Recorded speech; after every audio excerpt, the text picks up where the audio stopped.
Olá, seja bem-vindo, seja bem-vinda. Que Jesus, nosso Mestre, nos abençoe. Aqui estamos para mais um Espiritismo e Educação pela Web Rádio Estação da Luz. Lembrando que nosso programa vai ao ar toda segunda-feira, ao vivo, a partir das 8h30 da noite. Portanto, você pode fazer a sua participação enviando a sua mensagem, fazendo o seu comentário dentro do nosso tema. Já está aqui na tela, como sempre, dividindo aqui conosco esse bate-papo, o nosso Ronaldo Gomes. Seja bem-vindo, Ronaldo. Muita paz, obrigado, Marcos, a todos que estão nos assistindo. Muita paz, que Jesus nos inspire mais uma vez sobre o tema que nós vamos aqui abordar. Muita paz. Tema esse muito importante.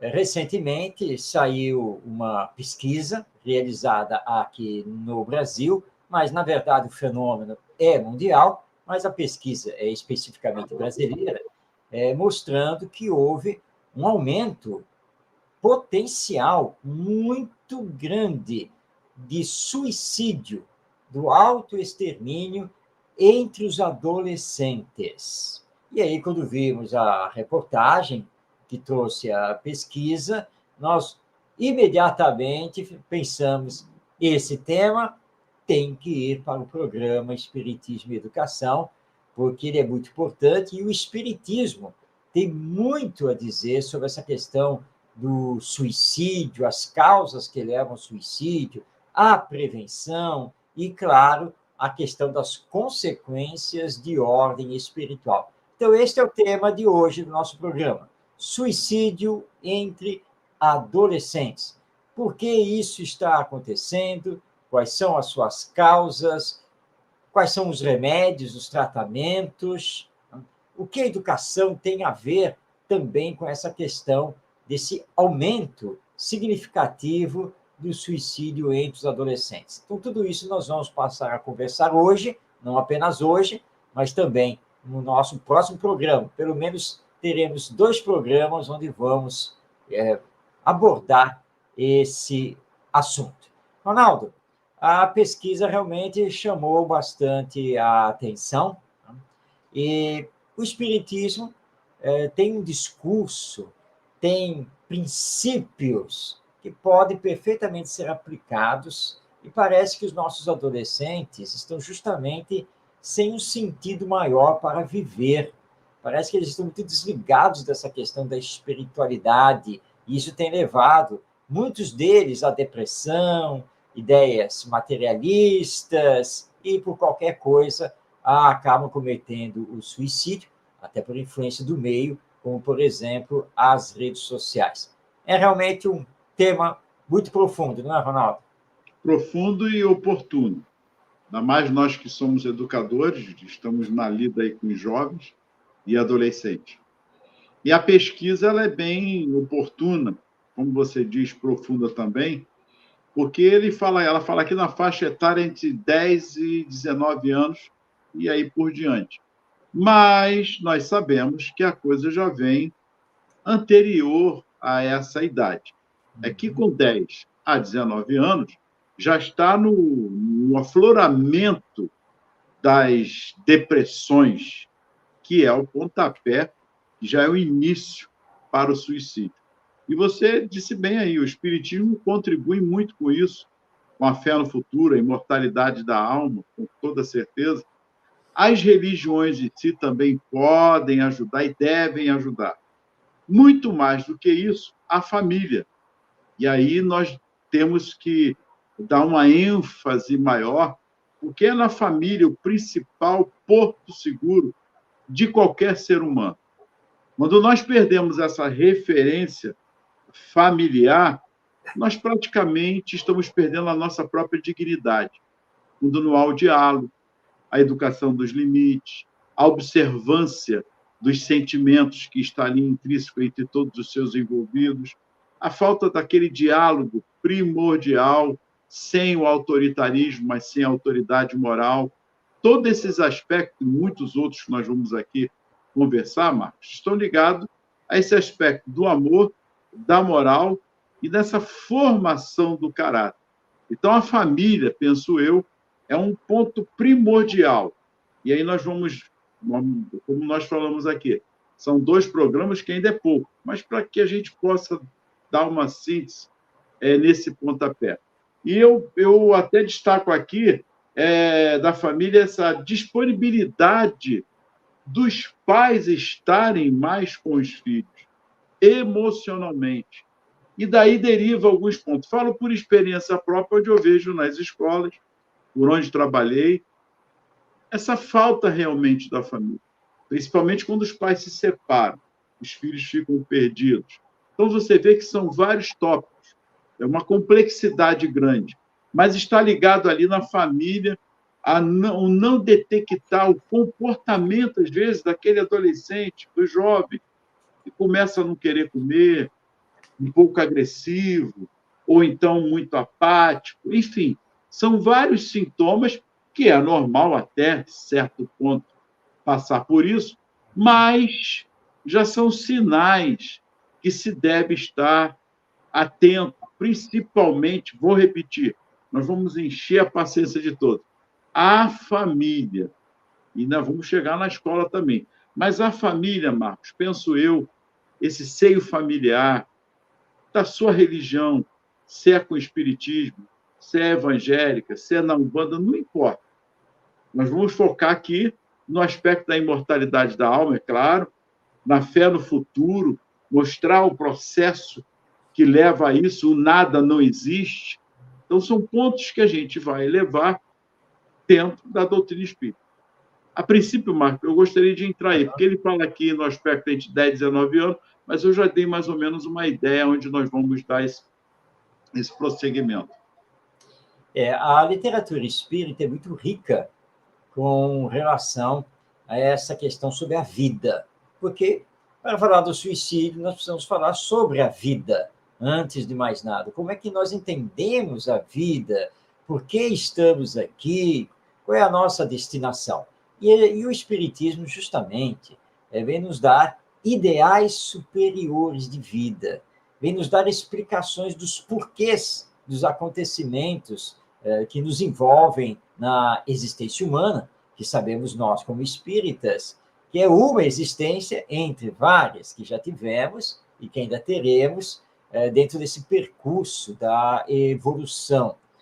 Quando você não tem um sentido para viver, quando você não sabe responder os porquês da própria existência, realmente pode levar a uma depressão, pode levar a um materialismo agudo e a se sentir perdido diante dos acontecimentos, dos fatos.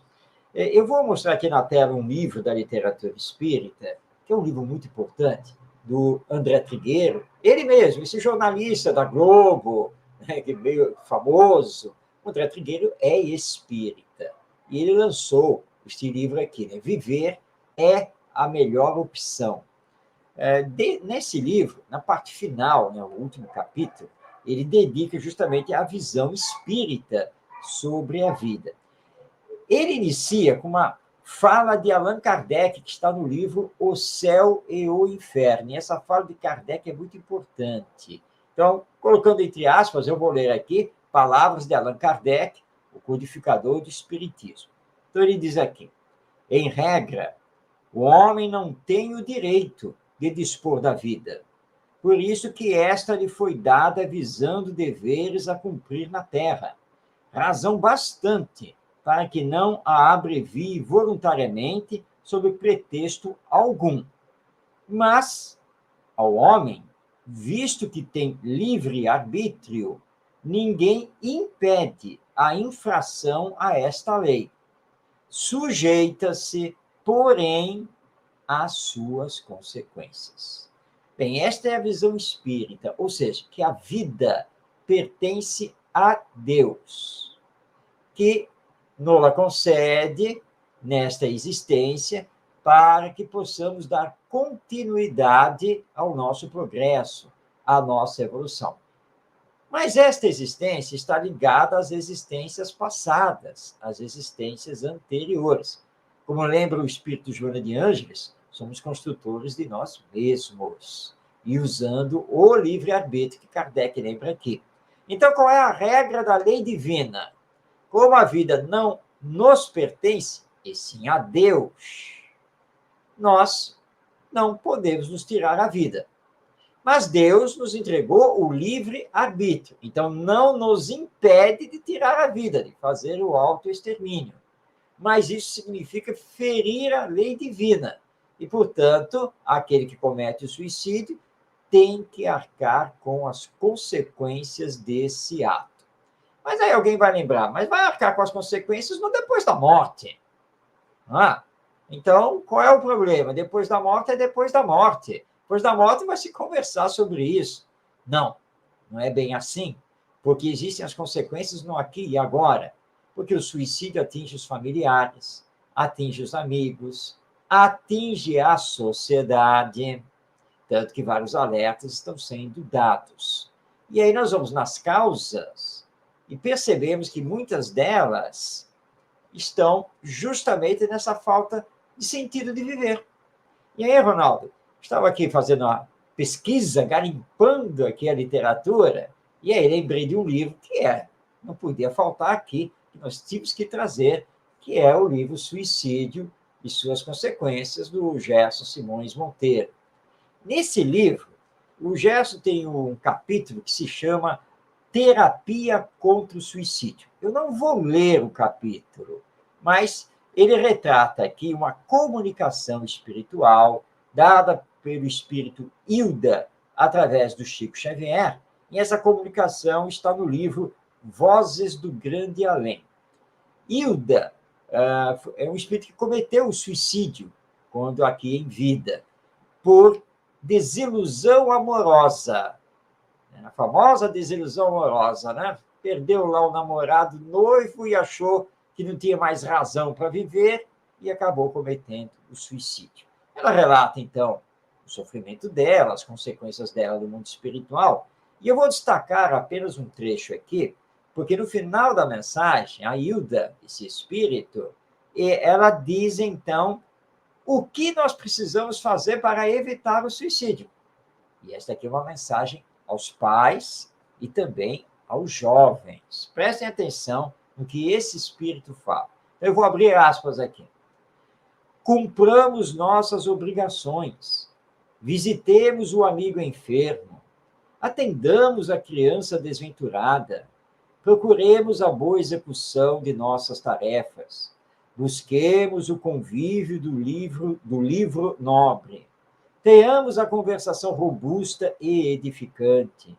Refugiemo-nos no santuário da prece e devotemo-nos à felicidade do próximo, instalando-nos sob a tutela do bem e agindo sempre contra o pensamento insensato, porque, através dele, a obsessão se insinua, a perseguição se materializa e, quando acordamos, diante da própria responsabilidade, muitas vezes a nossa consciência chora tarde demais. Ou seja, o espírito Hilda está aqui conclamando a todos nós a fazermos o bem, a caridade, a nos ocuparmos utilmente, para agradecer a Deus pela bênção desta existência. Mas é claro, né, Ronaldo, que alguém que está aí nos ouvindo vai pensar, bom, isso é tranquilo se eu estiver indo bem aqui na vida. É tudo bem, mas como fazer isso se eu estou cheio de problemas, cheio de dificuldades, problemas de relacionamento na família, desemprego, problemas na saúde, questões emocionais, e vai por aí afora. O que o Espiritismo tem a dizer sobre isso? Suicídio não é melhor? Porque já que eu estou sofrendo tanto, para que eu vou ficar deixando o tempo passar? Não é melhor eu me matar? E aí, Ronaldo, o que o Espiritismo nos diz? Pois é, a Federação Espírita também tem um livrinho muito bom, que é Em Defesa da Vida, Suicídio Não. e já começa assim, ó, você continuará a viver depois da morte. Suicídio é ilusão. Procure ajuda. E aí ele vai discorrendo dessa complexidade da reencarnação, que é em defesa da vida, e aí ele já nos remete ao Livro dos Espíritos, que eu achei Ronaldo, deixa eu interromper, ver se aconteceu alguma coisa com o seu Espíritos. áudio. O seu áudio ficou muito baixo. 43, está ouvindo? Isso, vai, agora vai, normalizou. Está ouvindo? Sim. É o som, né? Está ouvindo? Isso, pode ir. Ele diz assim: de onde vem o desgosto pela vida que se apodera de certos indivíduos sem motivos que o justifiquem? Eu vou repetir.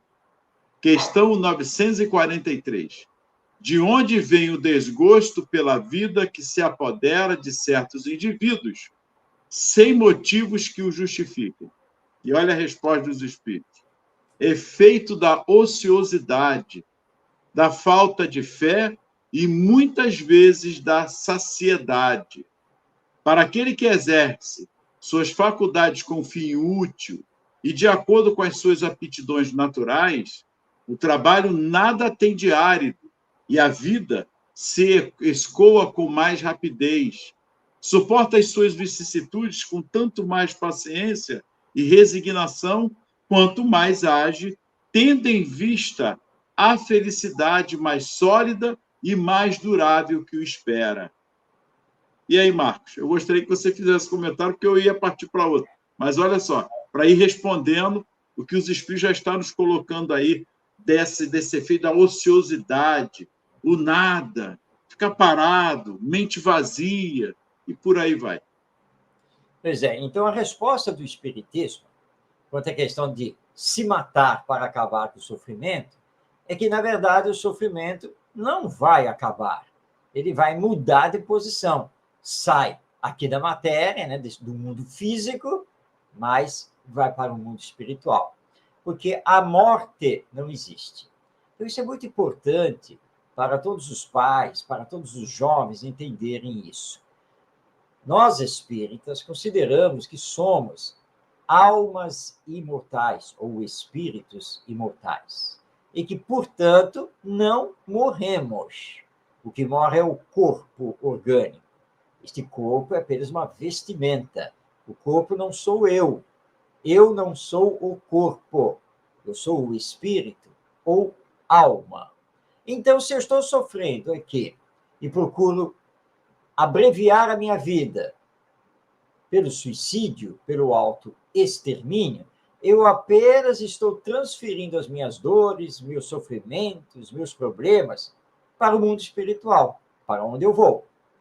Com agravantes, porque feri a lei divina, e respondo por isso, e agora carrego comigo um sofrimento que é de ordem moral, que é muito pior do que o sofrimento de ordem financeira, por exemplo. Então, com isso, nós passamos a dar um novo valor à vida. Mas nós temos que responder aqui, para pegarmos essa questão aqui do Livro dos Espíritos, uma pergunta importantíssima. Por que sofremos?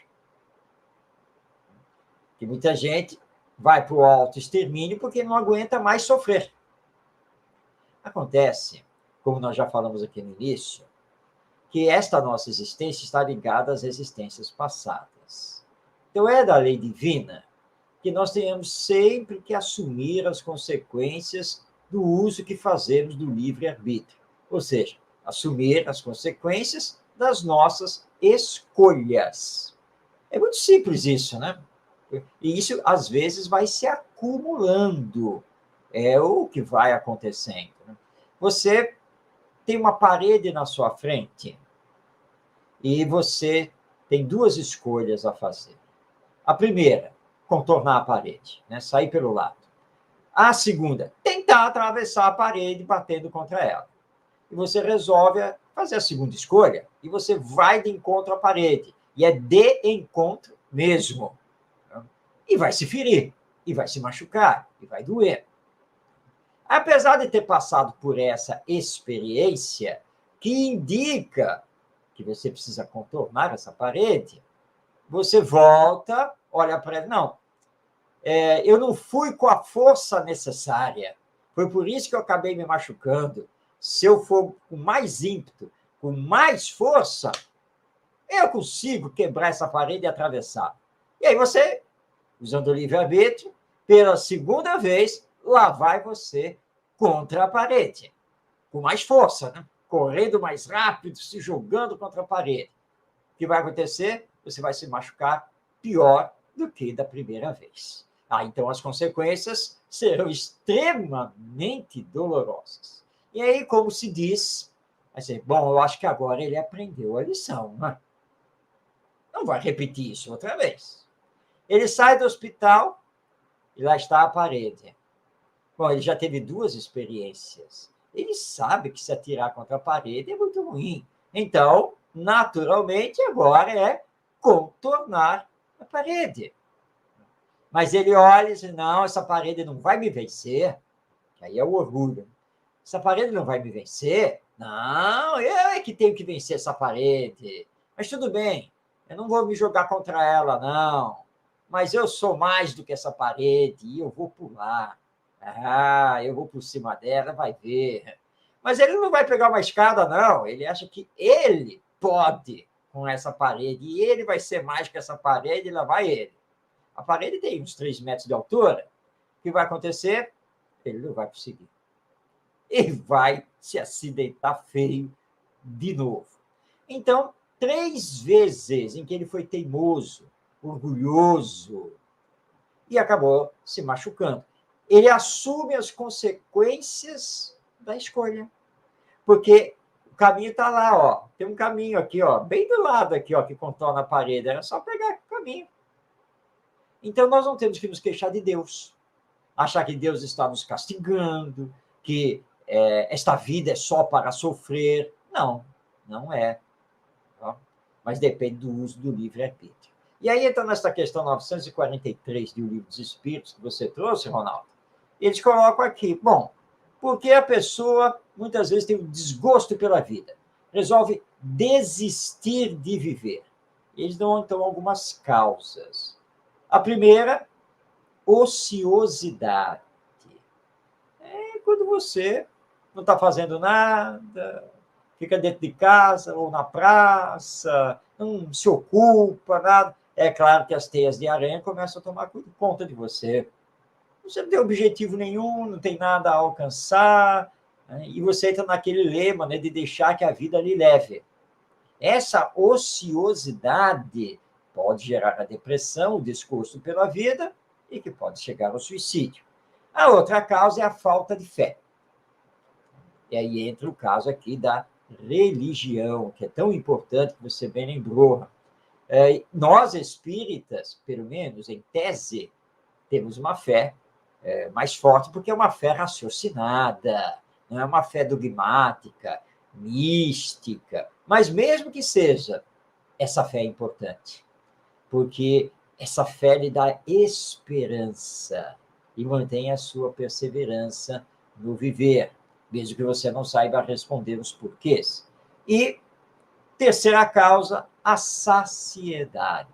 Tem muita gente, Ronaldo, querendo acertar a Mega Sena acumulada. Tá? E acertando a Mega Sena acumulada, pode ser até num bolão, não tem problema, pode até dividir com os outros, mas desde que seja muito bom dinheiro, o que ele pensa? Em fazer mais nada na vida, só gozar. É a saciedade. Tudo bem, o dinheiro aplicado vai lhe dar um rendimento muito bom todos os meses e é capaz de você se manter assim durante muito tempo.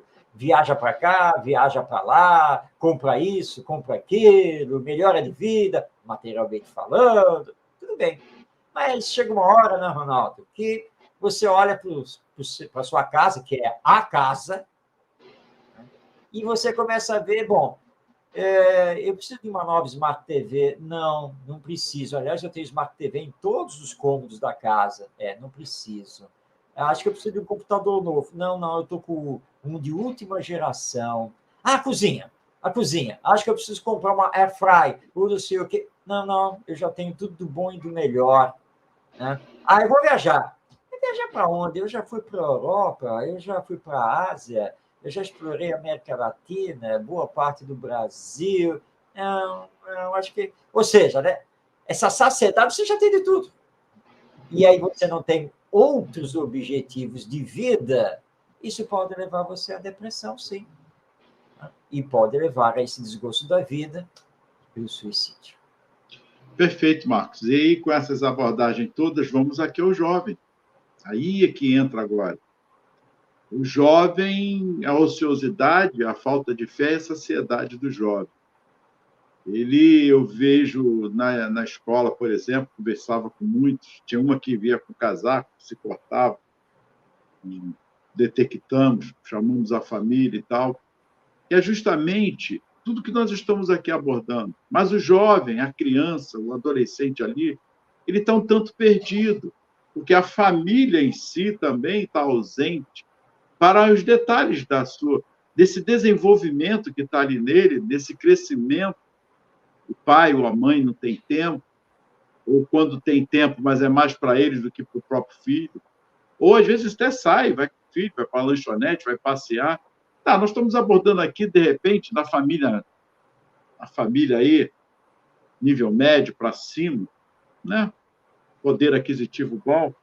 Mas e o pobre também, o adolescente que é pobre, tem as perspectivas diferentes, ele quer um tênis diferente, ele é essa vida, essa visão de mundo dele, da materialidade das coisas, e não do aspecto mais de caráter, de moral, de uma perspectiva do trabalho profícuo, dele sair dali, do estudo, ou estudar por estudar, enfim. São dois temas, são duas abordagens diferentes, o que é rico e o que é pobre. Mas está na mesma proporção. A falta de fé no futuro, a ociosidade em muitas coisas. Para que eu estou estudando? Para onde eu vou? O que eu estou fazendo aqui na escola? Eu estou perdido. Minha nota está assim. Outros não, como já aconteceu também. Oh, você está estudando muito. Não, eu estudo, levanto de manhã, eu estudo, eu venho para a escola, chego em casa, eu vou dormir quase meia-noite, aí chego aqui cansado. Aí eu falei, calma, também está no processo que não é também esse o caminho. Nem tanto mar, nem tanta terra. Tem que ter um ponto de equilíbrio. Eu falava sempre com eles, estudem, mas não deixem de ser criança. Não deixem de ver a vida, o que está em torno de você, a um zoológico, a um passeio, a um parque, a um museu, ou ver as coisas do mundo, ver um bom filme, uma foto, né? Aí, qual é a sua religião? Eu não tenho. Aí já tenho alguns riscos.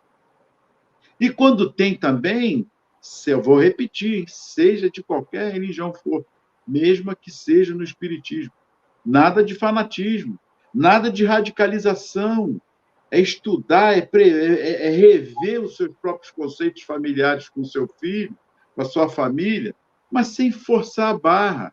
Levar, sim, essa fé no futuro. O que é a vida? Vamos lá, o que é a vida? Por que viver? Para que estudar? Por que estou aqui? Marcos, são N abordagens que a família pode fazer. Então, essa sensibilidade, como eu escrevi aqui, aos filhos emocionalmente, eles estão perdidos, às vezes, no próprio lar. Porque nós fizemos a abordagem aqui da fé do futuro, explicando tudo isso, mas como levar isso a eles se os pais, às vezes, estão separados, eles vivem com a avó, às vezes a avó faz um milagre ali para o avô para tentar o melhor. A gente sabe disso, que os avós, a gente já pede, não, eles fazem o melhor de estar ali. Às vezes eles têm a referência do avô, e aí tem a referência, Marcos, às vezes, daquele professor que também dá uma ajuda a ele. Então, nós vemos que essa complexidade da depressão, do suicídio entre o jovem, entre os adolescentes, da criança, ela é muito séria. Então, os espíritos, quando já começam aqui a falar, ele não falou qual a idade. A nossa abordagem aqui está nessa idade, mas porque começa lá de trás. Achar que o adulto hoje comete suicídio, mas vem lá de trás. Né? A falta dessa referência familiar, efeito da ociosidade, a falta de fé e da saciedade.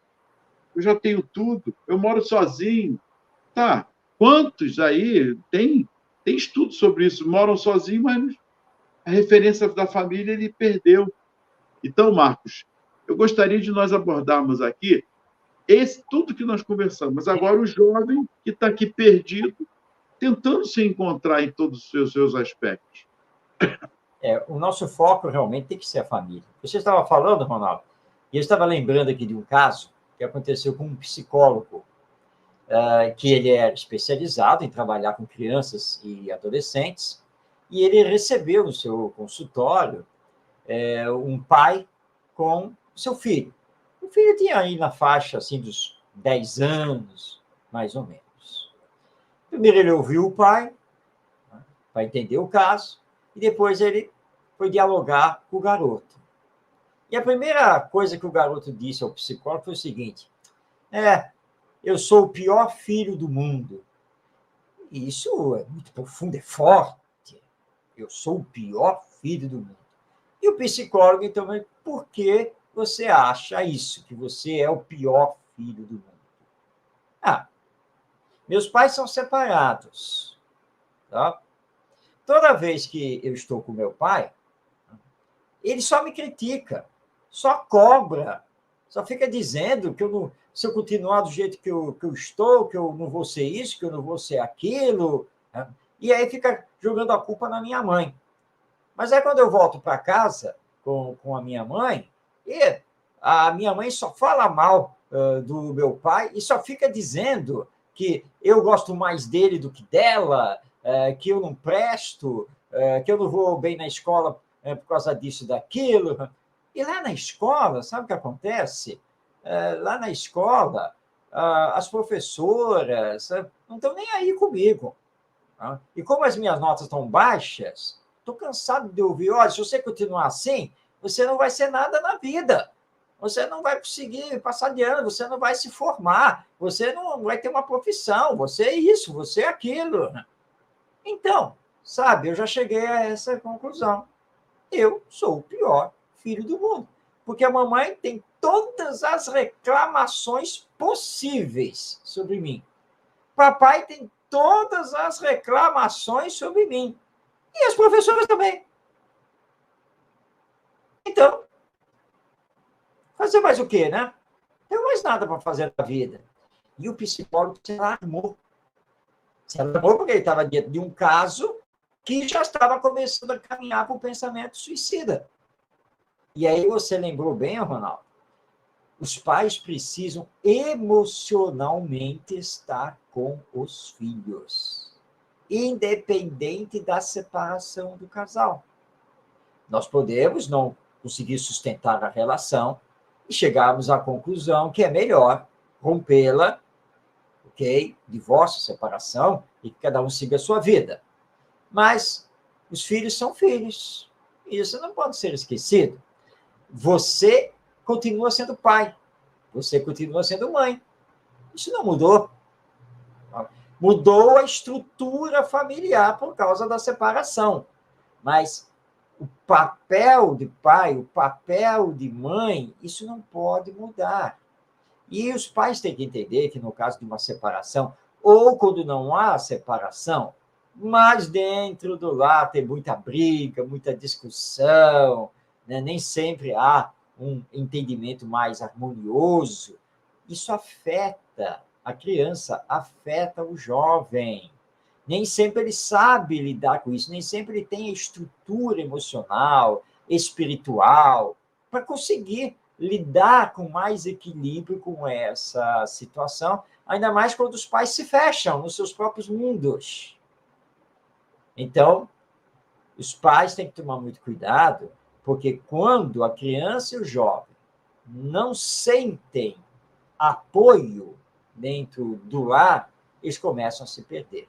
E hoje, com os meios de comunicação que nós temos, através da internet, que exercem, sim, uma influência poderosa sobre os jovens, tá? Eles podem acabar tendo ideias extremamente materialistas. Oi, Ivonete, uma boa noite a você, um grande abraço.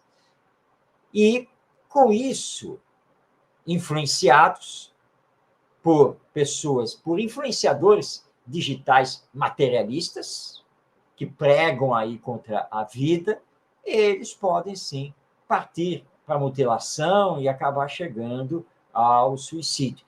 Mas a esses jovens, eu lembro o seguinte: o influenciador aí nas redes sociais, ele não se mata, não é?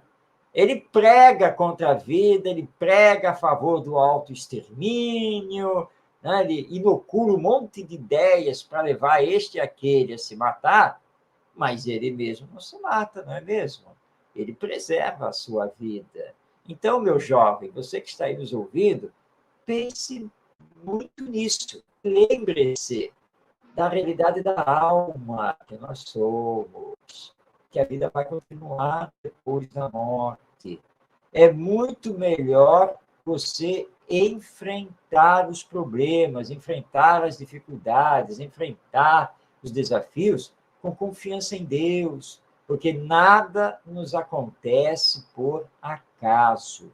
Então, suicídio não é solução, é complicação. E como diz o André Trigueiro, não importa o que esteja acontecendo com a sua vida, a melhor opção é viver sempre. E essa é a mensagem do Espiritismo, não é, Ronaldo?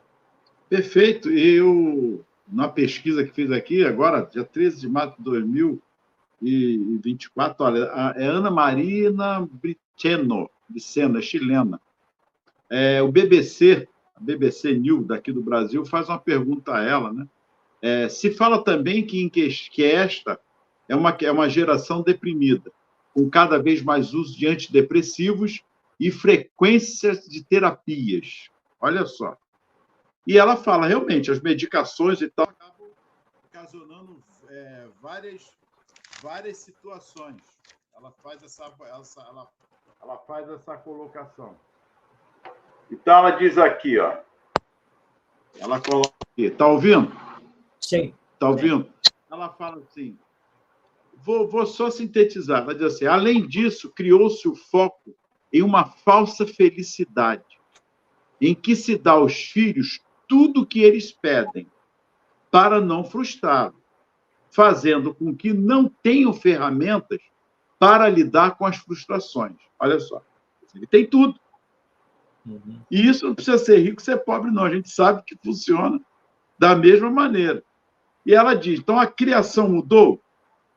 Não se trata de culpar uma ou outra pessoa. São contextos culturais distintos. Mas está aí. Quer dizer, para não frustrar, eu dou de tudo. Mas não tem uma ferramenta para lidar com a frustração. É só o sim, é só o sim. Quando vem o não, acabou. Nós vemos, a birra, é a pirraça. Eu estou falando lá atrás, que já começa lá atrás. Então, ele vai crescendo nesse aspecto. Quando tem alguma adversidade, ele não tem uma autonomia, ele não tem uma criticidade de tentar resolver, sem contar com as terapias, as medicações que estão aí, e já vai se criando, nesse contexto familiar, futuras depressões. E o ápice da depressão é o quê? É o vazio existencial. Essa falta de alguma coisa que ele começa a sentir. Então, a família vai ter que perceber que ela está colaborando, em muitas vezes, para essa depressão. Então, Marcos, ela aqui foi feliz para mim, porque é recente isso aqui. E ela fala de outros aspectos que a gente vai abordar. Mas aí, o que você fala aqui dessa geração deprimida? Pois é. Nós espíritas não descartamos a necessidade da terapia, de um terapeuta. Não, claro que não. Tá? É por isso que nos centros espíritas, por exemplo, nós temos o atendimento fraterno, que não deixa de ser uma terapia. Tá? Medicação, em determinados casos, sim, ela é necessária, mas com cuidado, com critério, porque a pessoa pode se tornar uma viciada nessa medicação. E a medicação não resolve os problemas emocionais. Não existe remédio para a questão emocional, a não ser terapia, a não ser diálogo, ocupação útil, né, ideais mais nobres de vida e assim por diante. Mas, realmente, nós temos assistido uma geração deprimida, uma geração dependente, uma geração com uma estrutura emocional muito frágil. E é claro que nós temos que voltar a olhar lá para a família, porque isso está acontecendo justamente no lar, é ali. E é isso o que está acontecendo. Pais, muitas vezes por ignorância, porque também não foram preparados para realizar esse trabalho, então pais que simplesmente não sabem lidar emocionalmente com os filhos. Então, nós temos esse aspecto. Temos outros que estão apenas vivendo dentro da sua individualidade, mas é uma individualidade egoísta, nada mais do que isso. Nós temos visto, temos assistido muitos pais que mal a criança, né, mal o filho faz 1 ano e meio, e já quer matricular na escola, já quer mandar para a creche, isso, aquilo. E nem sempre porque os pais realmente têm que trabalhar, os dois trabalham fora, etc. e tal. Ou porque não tem avós, ou tios que não possam também dar o suporte, o apoio, os cuidados necessários. Parece, não é, Ronaldo, que nós temos uma geração de pais que quer se livrar o mais rapidamente dos filhos, porque os filhos dão trabalho. Aí tem que cuidar, né? Tem que limpar, tem que dar remédio, tem que alimentar, e tem que passear, e tem que levar para o médico, e tem que ensinar. E ainda nós temos essa ideia de muitos pais, isso está na mente de muitos pais, de que enviar o filho para a escola é levá-lo para um ambiente que vai educá-lo. Mas a família não tem mais essa missão de educar? Quer dizer, eu mando meu filho para a escola já a partir da creche, que é para ele aprender? Mas olha só, Ronaldo, desde quando que a escola foi criada para substituir a família? Isso aconteceu na antiga cidade de Esparta, lá na antiga Grécia. Esparta era uma cidade super militarizada, e a lei espartana fazia isso, ou seja, os filhos eram retirados da família para estudarem com tutores em grupos num ginásio, que era coletivo, era público. Sabe o que aconteceu? Eles formaram algumas gerações militares muito fortes. Mas acontece que, ao passar de geração a geração, os laços de família começaram a ficar frágeis, começaram a se perder. A estrutura social de Esparta foi uma estrutura que começou a desmoronar, ao contrário de Atenas. Ora, então, os pais não têm que ficar enviando seus filhos para a escola, achando que a escola é que vai fazer o milagre da educação. A escola existe para educar, não resta nenhuma dúvida quanto a isso. Mas não para substituir a família, mas para se unir à família nesse projeto de educação das novas gerações. E a questão de ordem emocional e moral, ela pertence muito mais à família do que à escola. A escola também vai trabalhar isso, mas se a família não trabalhar, vai ficar muito difícil. Então, aqueles que são pais, que são avós, muitas vezes, como você lembrou, Ronaldo, né, que fazem das tripas coração, né, para tentar minimizar essa situação toda entre pais e filhos, né, mas que todos entendam, então, que depressão, vida vazia, pensamentos suicidas, eles iniciam justamente por causa da desestrutura emocional, psicológica da família, e principalmente quando os pais não têm uma religião, quando esses pais não têm uma visão maior da vida e simplesmente vivem e vão deixando a vida levar. E é um grande equívoco achar que tentar dar tudo remedia às situações. Você lembrou bem, ao mostrar que essa psicóloga, né? Acontece que os nossos filhos têm que estar preparados para a frustração, para o não. Eu lembro aqui de uma cena, uma vez, o meu filho era pequeno, e foi um dia de calor muito grande, nós estávamos vindo de um evento, e ele, com toda a naturalidade, pediu que eu comprasse um sorvete.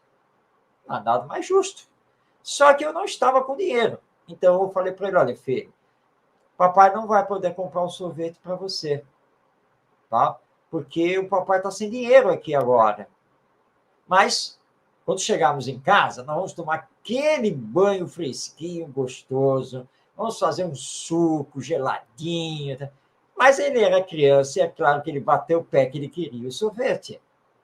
E aí eu fui firme e falei, olha, eu já expliquei para você, nem sempre o papai, a mamãe, o vovô, a vovó podem fazer aquilo que você deseja, aquilo que você quer. Eu entendo que está calor, eu entendo que o sorvete iria muito bem, né? Mas não tem dinheiro. Então não adianta você chorar. Né? E a vida é isso. Você entendeu? A vida é isso. Nem sempre nós podemos fazer o que desejamos, nem sempre a vida vai nos dar aquilo que nós queremos. Ele ficou meio emburrado, aquela coisa, mas depois, quando chegamos em casa, vai tomar banho, brinca daqui, vamos fazer o lanche, vamos tomar aquele suco geladinho, tá aí, passou. E ele acabou entendendo. E é isso que os pais têm que fazer, têm que preparar os filhos para a vida. Nós estamos num mundo de expiações e provas. Não? Ô, Ronaldo, ou aqui é mundo celestial e eu estou equivocado.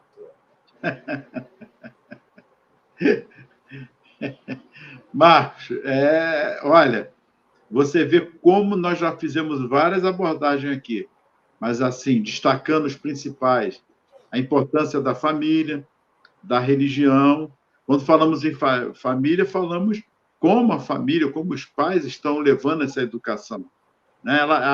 Aqui no texto que você me mandou, que é a médica, a pediatra, a Lucy Fiver, ela faz uma colocação bem oportuna aqui, porque ela diz, dificilmente uma criança ou adolescente chega à morte na primeira tentativa, e elas devem ser levadas muito a sério.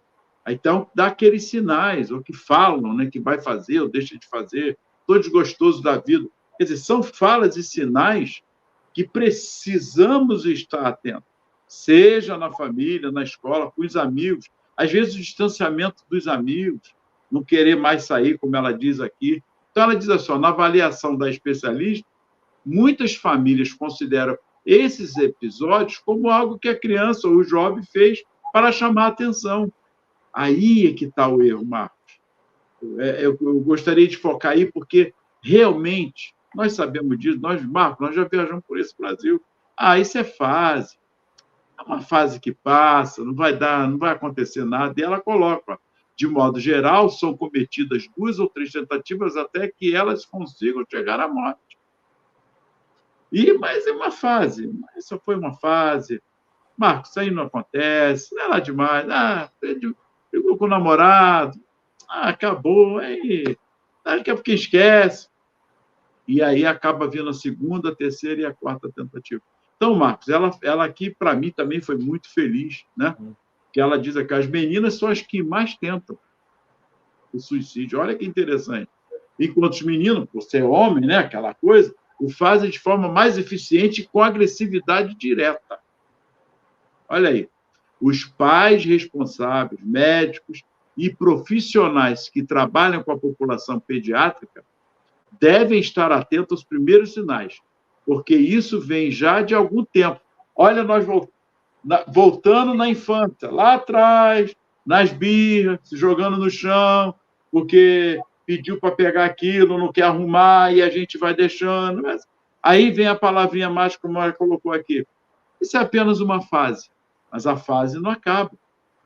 E aí, nessa pré-adolescência, adolescência e a fase adulta, é que vai os estragos psíquicos, emocionais, que leva de torno sem saber a razão. E aí o segundo ponto, que nós já falamos aqui, a fé no futuro, a religião, seja ela qual for, nós aqui abordamos o espiritismo, a imortalidade da alma, a fé no futuro, de compreender que o suicídio não leva a nada, pelo contrário, só piora mais ainda todo este contexto espiritual e material, porque teremos que reencarnar e Deus, quiçá, sabemos como ver, e iremos vir ainda, porque é um estrago que se cria no perispírito, no próprio espírito, no perispírito, e traz dores enormes, principalmente a dor moral. Marcos, e aí? Pois é, nosso tempo já está quase no final, e eu vou trazer aqui para a reflexão, e depois nós vamos comentar, e vamos no próximo programa também conversar sobre essas consequências espirituais do suicídio, mas eu vou trazer a palavra do espírito Joana de Ângeles, através do nosso médium Divaldo Franco, que palavras que estão no livro Plenitude. Quando Joana de Ângeles diz o seguinte: fugir, escamotear, anestesiar o sofrimento são métodos ineficazes, mecanismos de alienação que postergam a realidade, somando-se sempre com a sobrecarga das complicações decorrentes do tempo perdido. Pelo contrário, uma atitude corajosa de examiná-lo e enfrentá-lo representa valioso recurso de lucidez, com efeito terapêutico propiciador de paz. Ou seja, o que é que a Joana de Ângeles está aqui falando para nós? Diante do problema, da dificuldade, né? Calma, analisa, pensa, perceba o seu potencial divino e que sempre tem uma solução, porque o suicídio nunca resolve coisa alguma, porque a vida vai continuar no depois da morte. Então, calma, calma.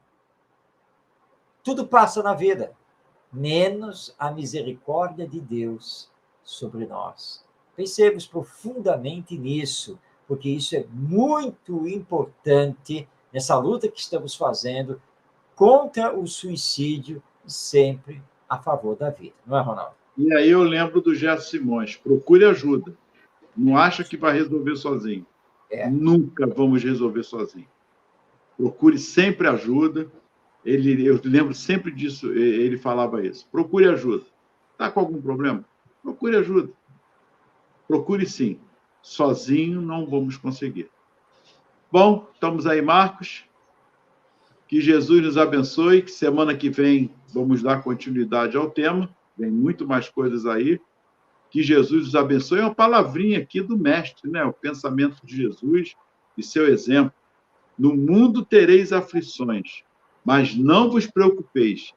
Eu venci o mundo. Não se turbe o vosso coração. Credes em Deus. Credes também em mim. Muita paz e que Jesus nos abençoe. Com essas palavras do nosso mestre Jesus, lembradas pelo nosso Ronaldo, estamos encerrando esta edição de Espiritismo e Educação, que tratou do grave problema do suicídio entre adolescentes. Semana que vem, em mais um encontro de segunda-feira, às 20h30, voltaremos ao assunto e com um olhar também já um pouco mais para as consequências espirituais do suicídio. E, claro, vamos aqui salientar aquilo que precisamos fazer para o combate a essa verdadeira tragédia, esse flagelo. Grande abraço a você, Ivonete, a todos que nos acompanharam, uma boa semana, paz em todos os corações e até semana que vem.